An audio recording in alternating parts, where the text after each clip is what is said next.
எல்லோருக்கும் வணக்கம். போன காணொளி ஒன்றில் வைஷ்ணோ தேவி கோயிலுக்கு எப்படி செல்வது என்று பார்த்தோம். அது வட இந்தியாவில் உள்ளது, ஜம்மு மாகாணத்தில் இருக்கிறது. அதற்கு எப்படி செல்வது என்பதை போன காணொளியில் பார்த்தோம். இந்த காணொளியில் வைஷ்ணோ தேவி கோயிலை பற்றியும் அதை சுற்றியுள்ள பகுதிகளை பற்றியும் அங்குள்ள மக்களை பற்றியும் சிறிது பார்க்கலாம். பொதுவாகவே வட இந்தியாவில் ஒரு கோயில், பெரிய கோயில் ஒரு ஊரில் இருக்கிறது என்றால் அந்த கோயில் உள்ள அந்த ஊரில் எந்தவித மாமிச உணவுகள் கிடைக்காது. மாமிச விற்கும் கடைகளும் இருக்காது. எல்லா கடைகளும் சைவ சமய உணவு தான் இருக்கும். இன்னும் சொல்லப்போனால் வைஷ்ணோ தேவி கோயில் உள்ள கத்ரா நகரில் சுத்த சைவம். இங்கு வெங்காயமும் பூண்டும் கூட சேர்க்க மாட்டோம் என்று எழுதி போட்டியிருப்பார்கள். அப்படி ஒரு சுத்தத்தை அந்த வட இந்தியாவில் உள்ள கோயில் நகரங்களில் இருப்பதை நாம் காணலாம். ஆனால் அப்படி போன்ற ஒரு சுத்தம் நமது தென் மாநிலங்களில் காணப்படுவதில்லை. உதாரணமாக ராமேஸ்வரம், திருவண்ணாமலை முதலியவை பெரிய கோயில்களை கொண்ட நகரங்கள். அந்த நகரங்கள் அந்த கோயிலை அடிப்படையாக வைத்திருக்கின்றன. ஆனால் அந்த ஊரில் அப்படி ஒரு சுத்தம் பார்ப்பதில்லை. அந்த ஊரில் எல்லாவித மாமிச உணவுகளும் மதுபானங்களும் கிடைக்கும். மதுபானங்கள் கூட கிடைக்காது. அந்த கோயில் உள்ள நகரங்களில் மதுபானங்களும் கிடைக்காது, மாமிசமும் கிடைக்காது. அப்படி ஒரு சுத்தத்தை அவர்கள் அங்கு நிலைநாட்டுவார்கள். இன்னும் சொல்லப்போனால் காஷ்மீர் மாகாணத்தில் உள்ள அனைவருமே யாருடன் முதலில் பேசும்போது ஜெய் மாதாஜி என்று கூறிவிட்டு தான் பேச்சை ஆரம்பிப்பார்கள்.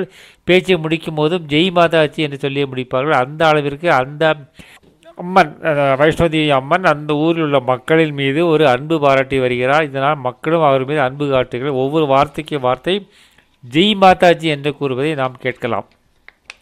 அப்படிப்பட்ட பக்தியுடன் வாழ்பவர்கள் அந்த பகுதியைச் சேர்ந்தவர்கள். அதேபோல் கோயிலுக்கு மிகுந்த பக்தியுடன் மரியாதையுடன் வருவதை காண்பார்கள். மலையில் ஏறி வரும்போதே மாதாவின் பெயரை சொல்லி கொண்டு வருவதை நாம் காணலாம். ஆனால் அத்தகைய பக்தி பரவசம் நம் தென் மாநிலங்களில் இருக்கிறதா என்று கேட்டால் இல்லை என்று தான் கூற வேண்டும். வட மாநிலத்தில் காணப்படும் பக்தி பரவசம் தென் மாநிலங்களில் கொஞ்சம் குறைவாகத்தான் இருக்கிறது. இதற்கு என்ன காரணம் என்று தெரியவில்லை. ஒருமுறை நான் ஹரித்வார் சென்று கொண்டிருந்தேன்.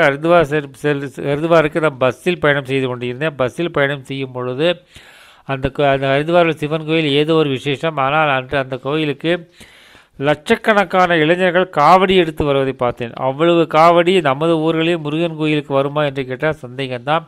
ஆனால் அந்த அளவிற்கு மக்கள் திரண்டு அந்த ஒரு சிவன் கோயிலுக்கு காவடி எடுத்து வருகிறார்கள்.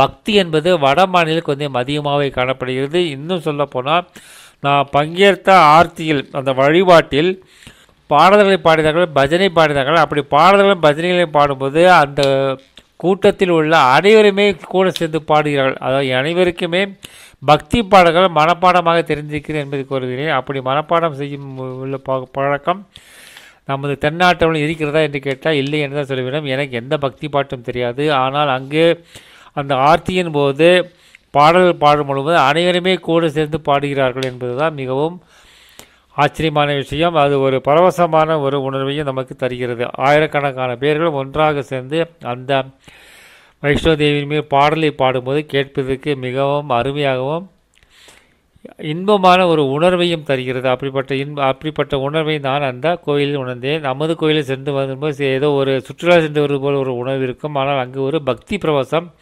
அங்குள்ள கோயில்களில் காணப்படுகிறது. மீண்டும் தொடர்ந்து நாம் காஷ்மீர் பயணத்தை பற்றி பேசலாம்.